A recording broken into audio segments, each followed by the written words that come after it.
안녕하세요. 트로트가 있는 이야기, 이야기가 있는 트로트. 트로트는 별책 블록에 오신 트별주인님들 환영합니다. 네, 만나서 반갑습니다. 트별책을 지키는 물뽐뿌입니다. 뿜뿜! 네, 오늘도 잊지 않고 찾아주신 우리 트별주인님들께 무한한 감사의 인사를 전하겠습니다. 감사합니다. 네, 오늘은요, 제가 그 사이버 대학에 관련한 얘기를 말씀드리려고 하는데요. 제가 4년이나 다니고 올해 졸업한 고려사이버대학교를 중심으로 말씀을 드릴까 합니다. 자, 그럼 우선 사이버대학교에 왜 입학했느냐가 궁금하시겠죠. 사실 우리 고려사이버대학교만 해도요, 만여 명에 가까운 학우들이 계시거든요. 그만큼 저마다 다양한 이유로 입학을 하실 텐데요. 이제 저 같은 경우는 막 그 100세 시대가 화두가 되던 즈음이었어요. 어느 날 문득 그런 생각이 들더라고요. 아, 도대체 나이 제한이 없는 일이 뭐가 있을까? 아니, 오히려 나이가 많은 것이 흠이 아니라 장점으로 작용할 수 있는 분야가 도대체 뭐가 있을까라는 생각을 하게 됐더라는 거죠. 그러던 어느 날 문득 상담이라는 두 글자가 딱 떠올랐습니다. 그래, 이거다. 어때요? 상담은 나이가 많은 것이 흠이 아니고 오히려 연륜이라던가 경험으로 장점이 될 수 있는 분야라는 생각이 들더라고요. 그죠? 또 제가 개인적으로도 상담에 관심이 좀 있었어요. 그래서 전문적으로 공부를 하면 잘 할 수 있을 것 같았고, 설사 직업으로 삼지 못한다 하더라도 이 봉사활동을 하기에도 뜻깊은 분야라는 생각이 들었다라는 거죠. 그래서 제가 당장 알아봤습니다. 제가 누구예요? 진격의 물뽐뿌 아니겠어요? 그래서 이제 검색을 하려고 초록창에 들어갈 때마다요, 옆에서 뭐가 반짝반짝 거리더라고요. 그래서 무심코 클릭을 해봤죠. 그랬더니 그게 바로 고려사이버대학교의 입학 홍보 배너였다라는 거예요. 저는 그 방통대라든가 뭐 학점은행제라든가 이런 것들은 익히 들어서 알고 있었어요. 그런데 사이버대학이 있다는 것은 그때 처음 알았더라는 거죠. 알고 보니까요, 사이버대학도 굉장히 많이 있더라고요. 또 제가 공부하고 싶은 상담심리학과 관련 이 학과도 학교마다 다 있더라는 거예요. 그런데 그 많은 사이버대학교 중에서 제가 왜 고려사이버대학교를 선택했느냐? 이유는 단순합니다. 뭐예요? 오프대학에서 이루지 못한 스카이의 꿈, 사이버대학에서 이뤄보자 였다라는 거죠. 다행히 제가 알아보던 때가 고려사이버대학교가 막 신입생들을 모집하고 있던 시기였던 거죠. 입학 시기가 중요하겠죠. 지금이에요. 뭐 사이버대학마다 약간의 차이는 있을 수 있겠지만 보통 12월 1일부터 다음해 1월 12일 전후로 마감을 합니다. 이제 입학 지원 서류는요, 홈페이지에서 다운을 받으실 수가 있는데, 입학 지원서, 학업 계획서, 뭐 최종학교 졸업 증명서 등 그 사이버대학교에서 요구하는 서류들을 작성하셔서 온라인 접수, 우편 접수, 때로는 직접 방문 접수까지 허용하는 학교들이 있으니까 본인이 지원하고자 하는 사이버대학교의 접수 방법을 잘 확인하셔야겠죠. 이제 뭐 성적이나 뭐 시험을 보는 건 아닌데 학업 준비도 검사라는 게 있어요. 어려운 건 아니고 우리가 그냥 그 일상생활에서 혹은 일반 상식으로 쉽게 풀 수 있는 문제들이고, 서로 좀 못 보셨다 하더라도 부담을 가지실 건 없는 게 이 점수가 입학을 좌우하지는 않습니다. 이제 학업계획서 같은 경우는 뭐 내가 직장을 다니니까 주말을 이용해서 공부를 하겠다, 내가 어떻게 공부해서 졸업을 할 수 있도록 하겠다라는 이 본인이 어떻게 공부할지를 이왕이면 좀 구체적으로 작성을 해서 제출을 하시면 좋을 것 같아요. 이제 저는 무조건 1학년부터 입학이라고 생각을 했었는데, 이제 본인이 고등학교만 졸업하셨다 하시면 1학년부터 입학을 하셔야 되겠죠. 그런데 어때요? 인정받으실 수 있는 편입 점수가 있으시면 뭐 2학년 편입이라든가 3학년 편입도 가능하시겠죠. 정기 입학, 후기 입학 모두 가능합니다. 근데 이제 1학년부터 입학을 하시면요, 처음부터 차근차근 공부를 하니까 좀 여유 있게 공부를 할 수 있다라는 장점이 있는데, 이 졸업 필수 학점 중에 교양 과목이 30학점 10과목이나 돼요. 그래서 좀 아깝다라는 생각이 솔직히 들 수도 있어요. 근데 또 3학년부터 편입을 하시면 이 입학하자마자 졸업하는 느낌이어서 굉장히 바쁘다 하시더라고요. 개인적인 생각으로는 2학년 편입이 가장 좋지 않을까라는 생각을 하기도 했었는데, 본인이 사이버대학교 졸업 후에 대학원 진학을 목표로 하고 있다면 어때요? 네, 3학년 편입이 가장 효율적일 수가 있겠죠. 이제 제가 입학하면서도 어느 정도 연령대가 있지 않을까라는 생각을 했었는데 no, 그건 저의 편견이었습니다. 이 사이버대학교 입학 연령이 점점 낮아지고 있어요. 제가 입학할 때만 해도 고등학교를 졸업하고 바로 오시는 학우들이 많았었는데, 그러다 보니까 우리 상담심리학과 같은 경우에도 이 2030 학우들을 대상으로 하는 프로그램이 생겼었고, 일부 학과에서는요 아예 타겟층을 1020 학우들로 정해서 프로그램이 만들었을 정도로 네, 입학 연령이 점점 낮아지고 있어요. 고등학교를 졸업하고 직장 생활을 하면서 사이버대학 공부를 병행하면서 네, 대학원 진학을 목표로 하는 학우들도 있었고, 전문대학 졸업 후 일을 하면서 편입을 한다거나 명문대학이나 일반 대학을 졸업한 후에 이제 본인의 새로운 네, 어떤 이직, 새로운 직업을 위해서 또 다른 공부를 해보고 싶어서 제2의 직업을 준비하고 싶어서 편입을 하는 등 굉장히 다양한 이유로 입학을 하고 있습니다. 물론 고령층도 많이 있어요. 이제 이 물품부 제가 어디 가나 왕언니 소리를 들었거든요. 어머나, 그런데 이게 웬열? 네, 사이버대학교에 입학했더니 귀염을 떨 수 있는 나이더라고요. 언니 오빠들이 많이 있었습니다. 또 저는요, 우리나라에 이렇게 열심히 사는 사람들이 많구나라는 걸 새삼 느꼈어요. 이게 어떻게 보면 뭐 대학교 졸업하고 직업도 있으니까 열심히 놀아도 좋은 시절이잖아요. 그런데 어떤 본인의 목표를 위해서, 더 나은 내일을 위해서 이렇게 열심히 공부하는 젊은 학우들을 보니까 참 대견하고 기특하다라는 생각이 들었어요. 그런 반면 젊은 학우들은 또 저희 같은 연령대를 보면서 아니 뭐 저 정도면 아이들도 다 키워놓고 뭐 여행 다니면서 놀아도 될 텐데 저 나이에도 저렇게 열심히 공부를 하는구나 싶어서 존경하는 마음까지 들었다라고 하더라고요. 서로 좋은 모습인 거죠.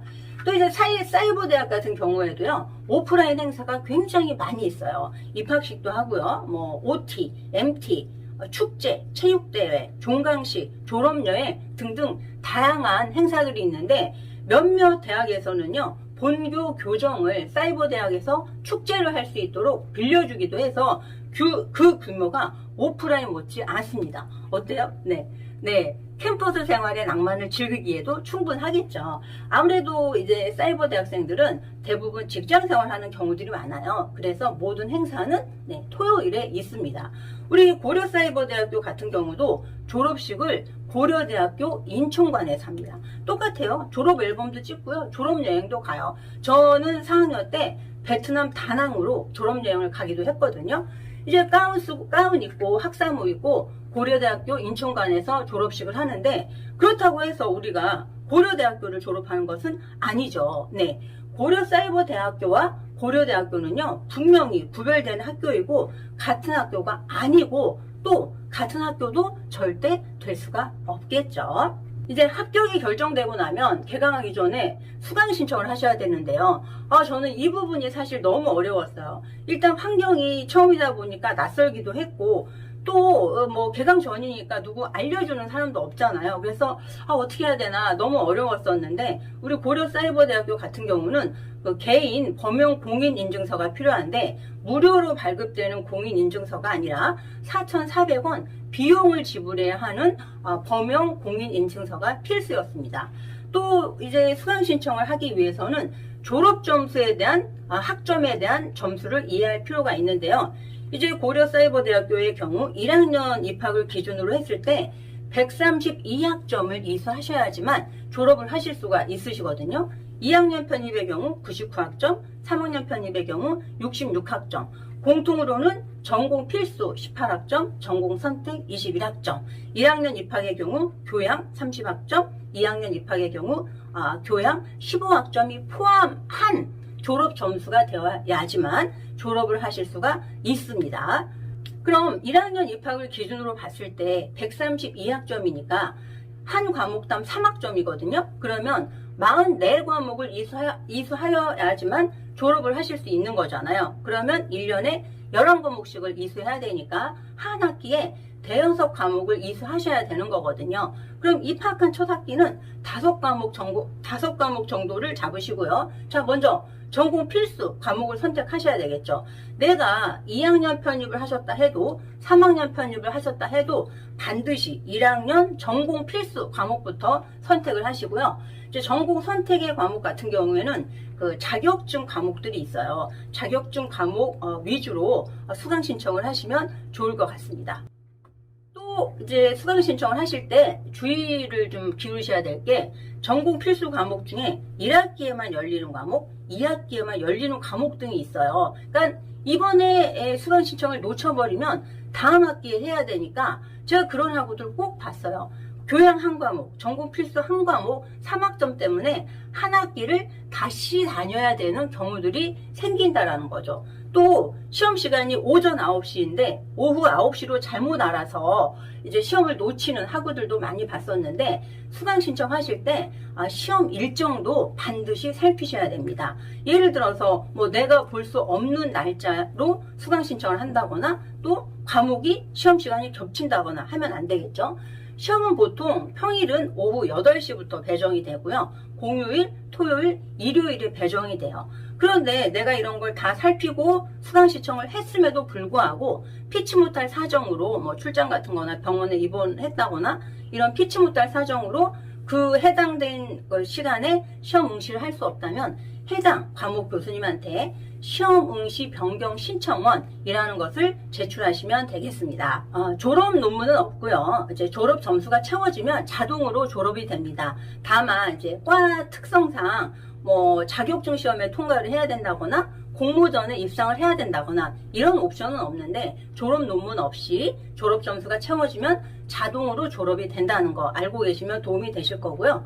뭐 복수 전공이라든가 뭐 부전공 또 전과 뭐 휴학 이런 것들도 오프라인 대학이랑 똑같고 요새는요 그 사이버 대학교의 엄마 대학 있죠. 엄마 대학과 학점 교류도 활발히 진행이 되고 있어요. 점점 좀 사이버 대학교의 외연이 확대되고 있다라는 반증이 아닐까 싶더라고요.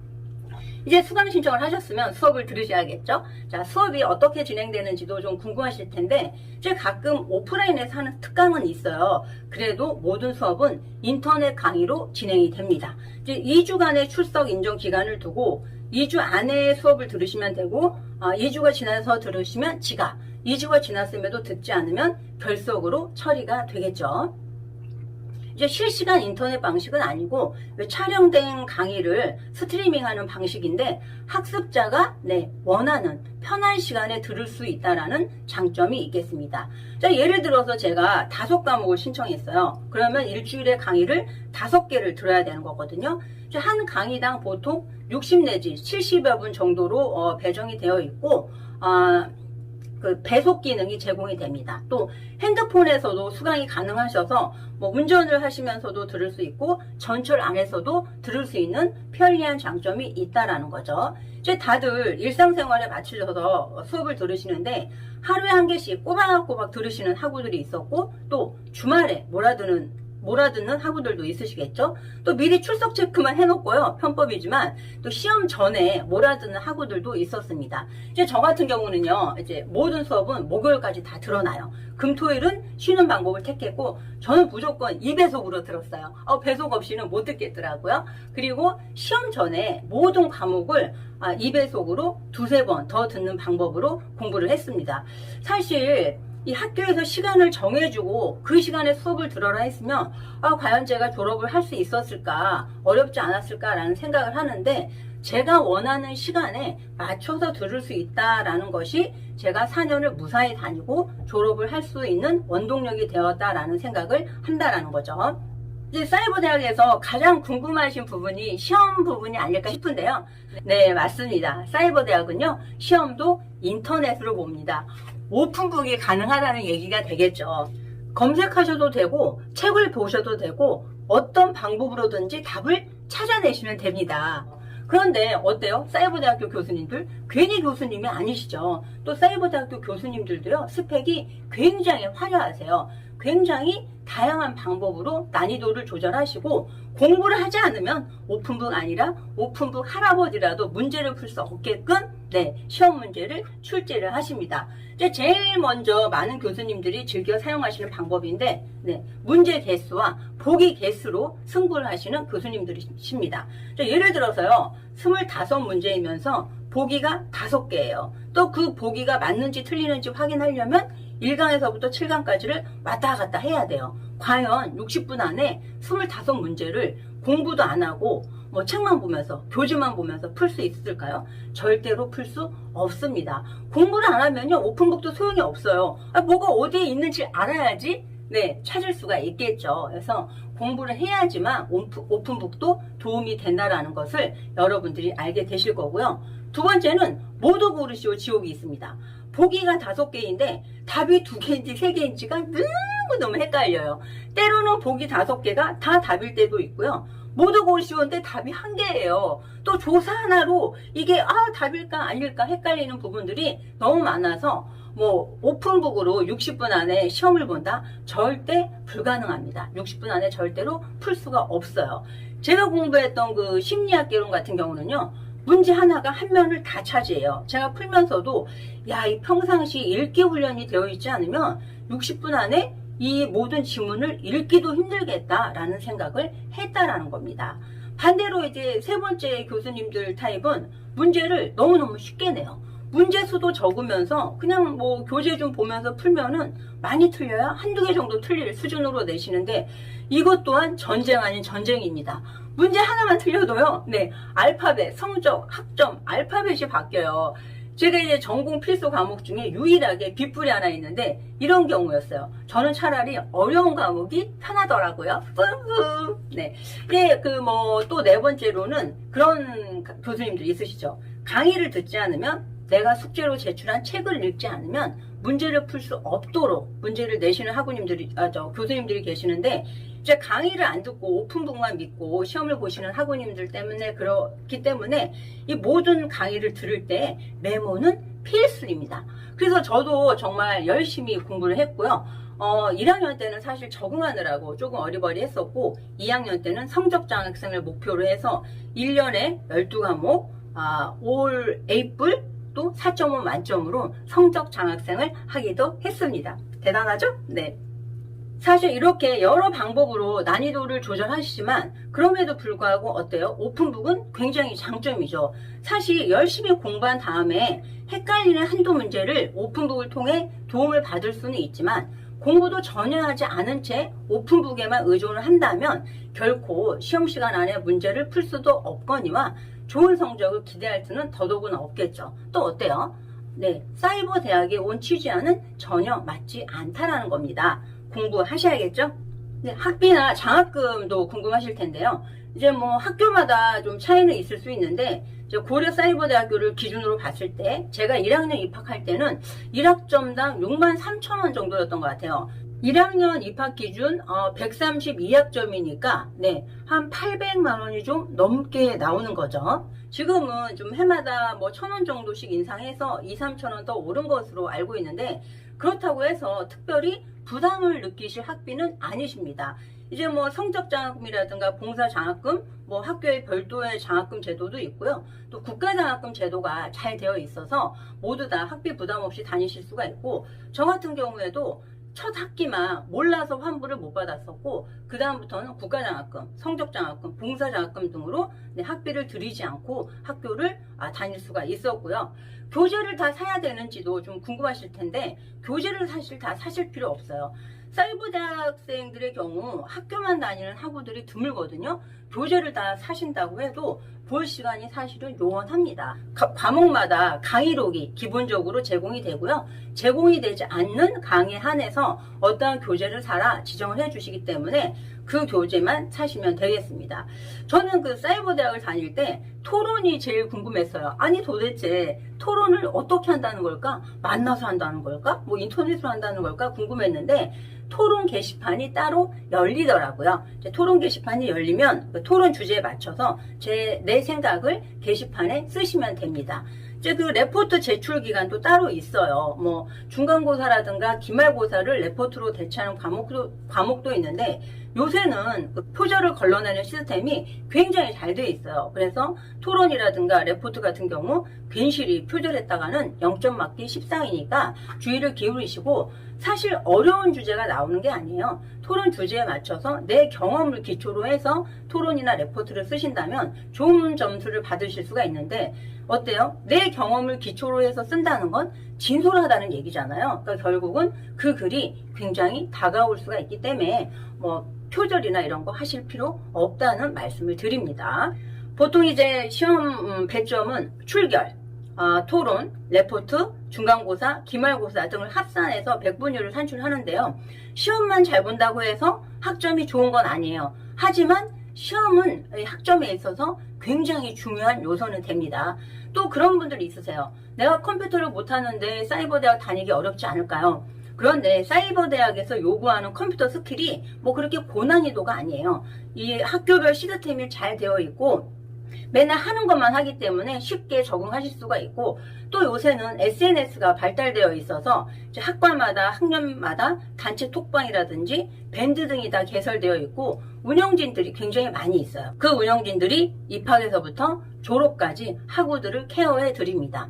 저도 3학년 대표를 하면서 4학년 때 학과회장을 하면서 신편입생들과 같이 수강 신청도 하고 굉장히 많은 도움을 드렸다고 자부를 할 수가 있습니다.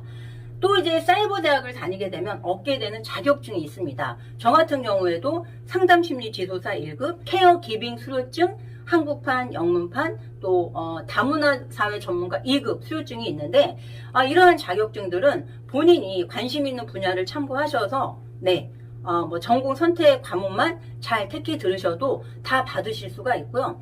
이러한 것들을 기초로 해서 대학원에도 많이 진학을 하시고 국가고시에도 합격을 많이 하십니다. 동아리나 스터디 등도 잘 되어 있거든요. 이제 뭐 사이버대학을 졸업하면 뭐 취업이 어떠냐, 혹은 사이버대학이 인식이 안 좋지 않냐, 이런 뭐 얘기들도 있는 것 같은데 인식이 나쁠 것도 없습니다. 물론 사이버대학을 졸업한다고 해서 내 인생이 하루아침에 달라지진 않겠죠. 또 어때요? 학사 학위를 받는 것은 맞지만 하루아침에 취업이 된다거나 연봉이 막 오른다거나 하는 드라마틱한 변화는 없을 수 있어요. 그런데 이러한 자격증이라던가 새로운 분야, 내가 하고 싶었던 공부를 하면서 내 인생이 달라질 수 있는 계기, 또 내 인생이 드라마틱하게 변할 수 있는 교두보는 마련한다고 저는 확신을 합니다. 학사 학위증만 있으면 승진이 되는 직군이라던가 또 국가 자격증에도 응시를 할 수가 있는 거고요. 대학원들도 사이버대생이라고 해서 특별히 뭐 싫어한다거나 이런 거 없어요. 오히려 환영한다라는 얘기를 선배님들을 통해서 듣기도 하고, 물론 이제 그 실습을 요하는 학과 같은 경우에는 초반에는 편견 아닌 편견이 있었대요. 그런데 사이버대생 출신들이 성실하고 또 사회경험도 있다 보니까 업무 효율성이 높아서 선호한다라는 얘기를 많이 들었습니다.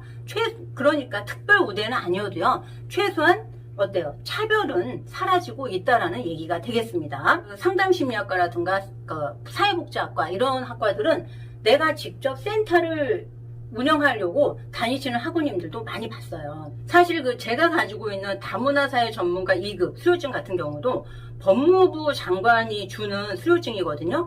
요새 다문화 분야가 굉장히 확대되고 있잖아요. 그래서 여러모로 쓸모 있는 유용한 수료증이 아닐까 개인적으로 생각을 하고 있습니다.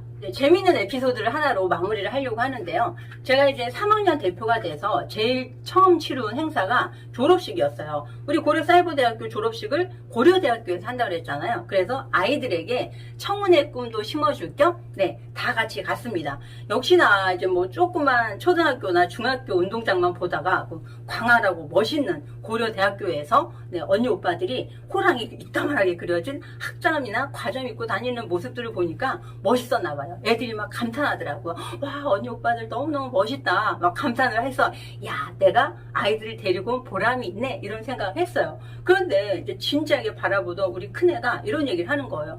엄마, 언니 오빠들 너무 멋있다. 나도 고려사이버대학 다니고 싶다. 그 얘기가 아닌데 그죠? 그때 이제 저를 도와주려고 남편이 같이 왔었는데, 이 뭐 이렇게 기구 같은 거 설치하다가, 야, 때려치고 집에 가자고. 이런 말 하고, 저도 좀 어이가 없었어요. 그런데 나중에 생각을 해보니까, 아니, 사이버 대학이면 어때요? 뭐, 아니, 요새 세상이 이렇게 다양해지고 있는데, 사이버 대학이면 어떻고, 무슨 대학이면 어떨까, 이런 생각이 들고, 어디에서 하든지 본인이 원하는 거, 본인이 하고 싶은 걸 하면 되지, 라는 쪽으로 생각이 바뀌더라는 겁니다. 그렇습니다. 자기 하기 나름이에요. 사이버 대학을 나와도, 네, 좋은 대학원도 가고요. 네, 취업도 잘하고요. 자격증도 많이 딸 수 있다라는 거예요. 본인이 준비하고 노력하면 사이버 대학을 졸업했다라는 것이 아무런 장애가 되지 않는다는 말씀을 드리고 싶습니다. 사실 제가 이제 굉장히 길게 말씀을 드렸는데, 그럼에도 불구하고 드리고 싶은 얘기들이 너무나 많이 있어요. 혹시 댓글로도 궁금증을 남겨주시면 제가 친절히 안내해 드리겠습니다. 자, 사이버 대학을 갈까 말까 망설이시는 분들, 고민하시는 분들, 지금 바로, 네, 지원하십시오.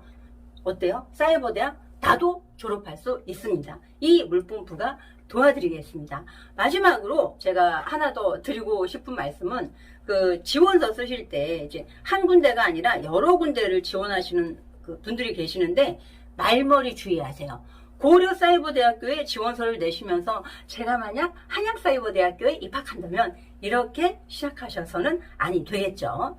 네, 이제 이 내용이 여러분들에게, 네, 도움이 되셨으면 구독은 필수, 좋아요는 선택이십니다. 네, 꼭 좋아요, 구독 눌러주시기를 바라겠습니다. 네, 오늘은 사이버대학에 관한 얘기였고요. 다음 시간에는 신나는 노래로, 네, 찾아뵙도록 하겠습니다. 다시 돌아올 뽐뿌 많이 기다려주세요. 감사합니다.